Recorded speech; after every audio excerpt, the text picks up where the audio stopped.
চাল কল থেকে, petrol pump থেকে, গাড়ি থেকে, বাগান থেকে, জমি থেকে দূর দূরান্ত কিছু বাদ দেয়নি। চাল ডাল গরু বাছুর কিছু বাদ দেয়নি। তার বিরুদ্ধে একটা কমপ্লেন ছিল, একটা এফআইআর ছিল। কোন পুলিশ নেবে এফআইআর? কার সাহস আছে? কে করতে যাবে এফআইআর? কার দুটো মাথা আছে? তাকে মান সম্মান নিয়ে জান নিয়ে থাকতে হবে না? এটা বলা খুব সহজ, এফআইআর নেই। আজ পুলিশ অফিসার যে বসেছেন এফআইআর দিতে, ডজন ডজন এফআইআর। শুধু লাভ কি? এফআইআর থাক বা না থাক, কোর্ট বলার পরে তার গায়ে কেউ হাত দিচ্ছে না। কারণ শাহজাহানের মতো লোকেরা হচ্ছে টিএমসির প্রাণ ভোমরা। যদি ধরা পড়ে যায় তাহলে পার্টিটাই শেষ হয়ে যাবে। তাই যে কোনো মূল্যে তাকে বাঁচিয়ে রাখতে হবে।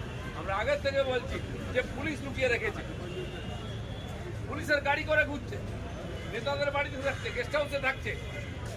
ওখানকার মানুষও বলেছেন মহিলারা কত ক্ষোভে